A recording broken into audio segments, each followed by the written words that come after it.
Donc nous attaquons le module numéro 4 qui est le Money Management. Alors on en a déjà pas mal parlé au cours des précédents modules.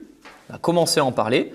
Là maintenant je vais vous dicter la règle. On va reprendre un petit peu toutes ces connaissances que je vous ai transmises et on va les formaliser, on va les graver dans le marbre pour que pour vous ce soit le plus clair possible.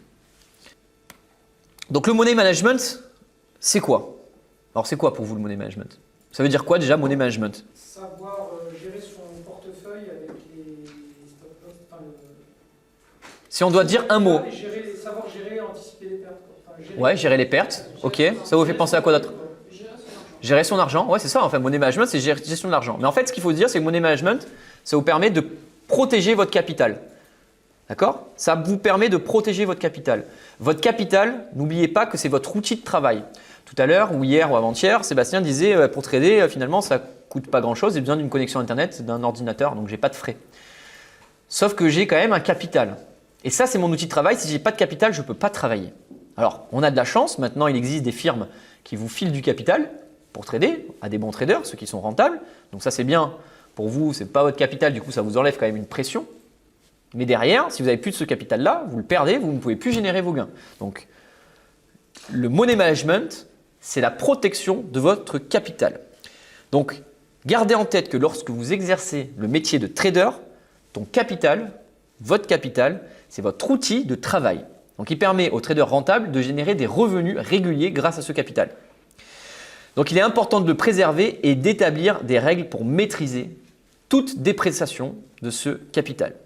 Et donc, le Money Management est là pour ça. Et il concerne aussi bien des particuliers, comme vous, des professionnels ou même des gérants de fonds. Tous les gérants de fonds, les gestionnaires d'actifs, ils ont tous des règles lorsqu'ils opèrent sur les marchés financiers. Des clients leur confient de l'argent. Cet argent, ils l'investissent sur les marchés financiers, mais avec des règles. Et donc, je vais vous parler de 3 règles. Nous avons élaboré 3 règles de Money Management qu'il faudra respecter, que vous devez avoir en tête. La première règle, c'est une perte maximum par opération, une perte maximum par position de 1%. Aucune position ne doit être en perte potentielle supérieure à 1%. Tous vos stop-loss, quand vous paramétrez vos stop-loss sur les marchés financiers, ne doivent pas représenter plus que 1% de votre capital. Sur 80, ça fait 400 ou 800 800, 1%. 1%, ce qui est bien, c'est que c'est un chiffre assez facile, il y a juste à enlever des zéros. Si vous avez un capital de 10 000, c'est 100 euros. Si vous avez un capital de 20 000, c'est 200 euros. Ça veut dire qu'à chaque fois que je rentre en position, il est interdit de perdre plus de 1% de mon capital. Alors, si vous avez un capital de 9 995 euros ou un capital de 9 800 ou un capital de 8 900, etc. Partez du principe que vous avez un capital de 10 000. Arrondissez, on ne va pas s'amuser à faire des virgules, etc. C'est de l'approximatif. Quand on dit perte maximum 1%, si on perd 1,05 ou 1,10, c'est pas grave. D'accord ? Si on perd 0,9, du coup on aurait pu se dire ah bah, j'aurais pu prendre un peu une plus grosse position, c'est pas grave. Hein, gardez en tête que c'est de l'approximatif sur le stop loss. On a un capital de 10 000, on peut perdre 1%, ça veut dire qu'en fait, pour cramer mon capital, il faut que je perde 100 positions d'affilée. Sinon, je ne perds pas mon capital. Il est toujours existant. Première règle à respecter, perte maxi de 1% par position. Deuxième règle, qui est tout aussi importante, 2 positions maxi par séance de trading. Donc, c'est un petit peu la deuxième chance.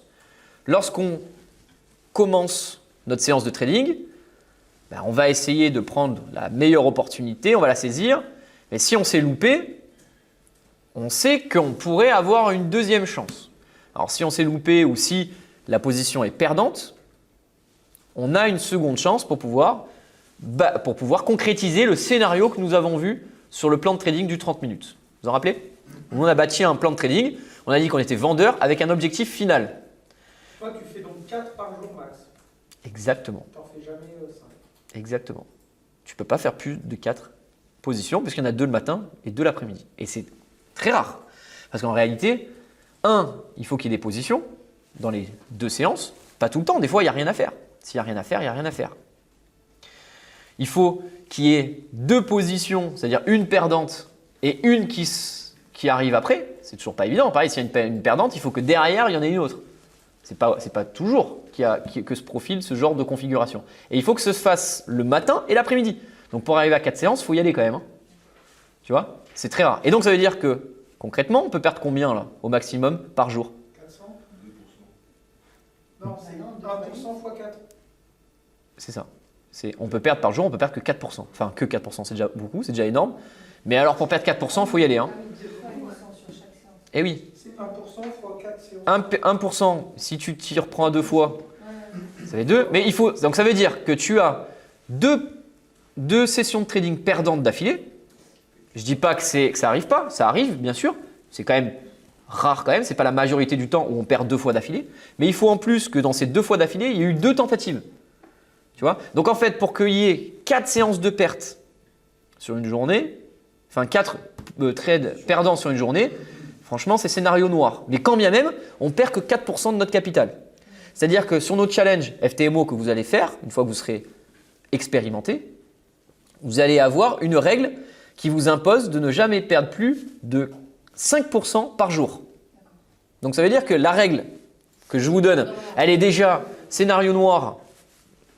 C'est déjà quand même, franchement, si vous arrivez à ça, enfin, ça m'est jamais arrivé, mais ça peut peut-être arriver. Je suis pas devin, on ne sait jamais. Mais si ça vous arrive.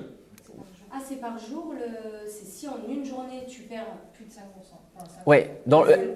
Par contre, le lendemain, donc c'est-à-dire, si on respecte ta règle, normalement, le lendemain, c'est se faire sortir. Exactement. Tu recommences à zéro. Le lendemain, tu reprends à 0, bien sûr. Le lendemain, tu fais la même chose. Et après, sur un mois, ah voilà, c'est ça, pardon, je confonds avec ça, avec l'histoire du mois. Ouais. Au global, tu as 10%, c'est ça? À faire. Ou à perdre. Oui, oui, tout à fait. À perdre, oui, tout à fait. C'est-à-dire qu'en fait, en réalité, si tu es sur ton FTMO, scénario noir, matin, tu en prends 2, perdante. Tu en prends 2 l'après-midi, perdante. Tu es à moins 4 sur ton compte, tu respectes les règles FTMO. Les règles FTMO, elles te disent pas plus de 5% de perte par jour. Tu es à 4%, c'est bon. Le lendemain, ça repart à 0. Tu as le droit de faire encore moins 5. Donc tu refais la même chose. Admettons, c'est encore perdant. Donc ça sous-entend qu'il y a eu 4 séances perdantes d'affilée. Donc ça veut dire que tu peux perdre 100 €. Donc ça veut dire 100 la première journée, première séance, première position, 200 deuxième position, 400 par jour. Le deuxième jour, donc tu rebelotes, tu refais la même chose. Donc tu es à moins 800, tu es toujours dans la partie. C'est le 3e jour où tu sautes. C'est le 3e jour où tu sautes. Deuxième jour et demi, tu sautes. Deuxième jour et demi si tu veux. Mais alors, du coup, franchement, je te mets même au défi d'arriver à le faire ça, quoi. C'est-à-dire à perdre combien 1, 2, 3, 4, 5, 6, 7, 8, 9, 10. Perdre 10 positions d'affilée. Je te mets au défi de le faire. Le pourcentage de perte. Et si tu le fais, franchement, je te dis bravo et on se revoit et je fais l'inverse, quoi. Donc, pardon, Stig. Le pourcentage de perte autorisé, il est sur le capital de départ ou il est sur le capital actuel? Parce qu'une fois que tu as déjà perdu 2%, le lendemain, tu n'as plus le même oseille que. Alors, c'est une très bonne question. Donc, le pourcentage de pertes que l'on doit s'autoriser, il dépend du capital actuel. Donc, moi, quand je dis, quand tu as un capital de 10 000 €, si tu as 10 000 €, tu prends des positions à 100 €. D'accord? Si tu es à 9 800, tu continues avec 100 €. Si tu es à 9 200, tu peux continuer à 100 €. Je veux dire, voilà. Même si par contre, si tu es à 7 000, là, tu descends, tu te mets à 70. D'accord? Mais vous, dans votre cas, ça ne changera jamais. Parce que vous allez trader avec FTMO. Vous tradez avec FTMO, il vous donne un compte à 10 000. Donc, vous allez toujours être à 100. Parce que si tu descends à 9 000, tu devrais paramétrer à 90 ton stop loss. Mais continuer à le faire à 100. Ce n'est pas les 10 € qui vont changer quelque chose. Vous me suivez? Voilà.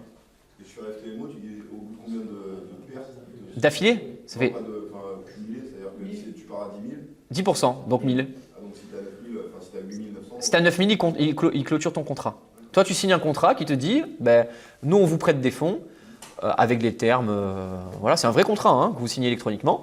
Et après, derrière, il y a les règles. Si vous perdez plus de 1000 € sur un compte à 10 000, le contrat est clôturé. C'est fini. Le contrat dure combien de temps? Indéterminé. Par contre, la perte, elle est. Parce que, mettons qu'un jour, tu arrives à 8 000, est-ce directement ou ils attendent la fin du mois pour voir si tu remontes Ah non, c'est fini. C'est direct. Alors, sur FTMO, quand tu franchis la règle une fois, une seconde, c'est fini. Et même si tu as une position en cours. Ah ouais? Eh oui. Ah, il t'arrête tout direct. Ah ben bien sûr. C'est-à-dire que si tu as une position en cours, c'est fini, basta. Tu as une position en cours, par exemple, j'ai une bêtise, hein, tu es à 11 000 € sur ton compte FTMO, donc tu es plutôt bien, d'accord? Mais tu as une moins-value latente de 499 €. Quand tu es en moins-value, bam, ça redescend encore, tu es à 501, tu étais en positif, contrat clôturé, direct. Alors que tu étais en positif, ton compte était à 11 000, c'était bien, mais tu as dépassé ta perte journalière de 5%. Même si tu ne l'as pas, c'était pas effectif, Ouais, tout est concrètement. bon, en fait, faut se dire ça. Et oui, parce que sinon, en fait, ils font ça parce que sinon, Si tu dépasses trop. c'est trop facile, parce qu'il y en a qui vont prendre des très très grosses positions, tu vois, rapides, et puis ils vont être ponctuellement là, ils vont échouer. Et, en fait, ils vont prendre des trop gros risques, ça va descendre, ça va remonter, mais ils vont passer au bout d'un moment le test, ça va marcher, tu vois. C'est pour ça qu'il y a des règles qui sont strictes, et puis de toute façon, c'est des règles de gestionnaire de fonds. En fait, les règles que fait FTMO, c'est des règles normales quand on est trader professionnel. C'est-à-dire, il est inconcevable de perdre plus de 5% dans une journée. C'est inconcevable. Moi, je trouve que 5%, c'est déjà énorme. Quand je dis, moi, je vous autorise 4%, je me dis déjà, je prends une marge parce que pour arriver à 4%, il faut y aller. Ça vous arrivera jamais, probablement. Mais c'est déjà beaucoup. Donc, troisième règle de money management à respecter, c'est tendre vers un ratio gain-risque supérieur à 1,5 sur 1. Alors là, on peut se poser la question de se dire, mais tout à l'heure, Ilan, tu m'avais dit, je veux prendre des positions avec minimum 1 pour 1, et là, on parle de 1,5. En fait, ce qu'il faut retenir par rapport à ça, c'est que si vous respectez la stratégie, notre stratégie Objectif Trading, vous êtes sûr d'avoir des positions qui tendent vers 1,5 sur 1. Pourquoi? Parce qu'on encaisse la moitié de nos positions sur le premier objectif, donc sur le ratio 1 pour 1, mais notre deuxième objectif, il est à un ratio de 1 pour 2 en général, en moyenne, voire 1 pour 3, 1 pour 4. Donc on sait que grâce au deuxième objectif, on va avoir un ratio qui va augmenter, un ratio gain-risque qui va augmenter. Est-ce que pour vous, c'est clair? Le troisième point, vous n'avez pas besoin de l'avoir en tête. Le troisième point, ce sera naturel. Vous allez voir quand vous allez analyser votre compte de trading une fois que vous serez formé, vous allez voir que vos positions globales auront un ratio gain-risque qui sera supérieur à 1,5 sur 1. Si vous respectez les règles, vos positions auront 1,5 sur 1 parce que vous encaisserez 50% sur le premier objectif qui lui est à 1 pour 1 et le second objectif est en moyenne à 1 pour 2. Donc, vous faites la moyenne de ces deux ratios, vous allez tomber sur des ratios qui sont de 1,5 pour 1. Donc, 3 règles à respecter. La première, perte de 1% par position. La deuxième, 2 positions maxi par séance de trading. Donc, ça fait 4 positions maxi sur l'ensemble de la journée. Et la troisième règle, c'est tendre vers un ratio de 1,5 sur 1. Mais ça, vous n'avez rien à faire. Si vous respectez la règle, ça se fera tout seul, automatique. Donc, retenez surtout le point 1 et le point 2.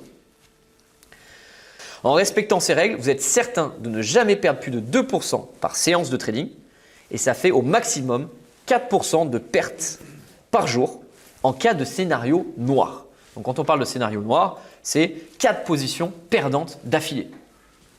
Encore une fois, avec mon expérience, ça m'est jamais arrivé.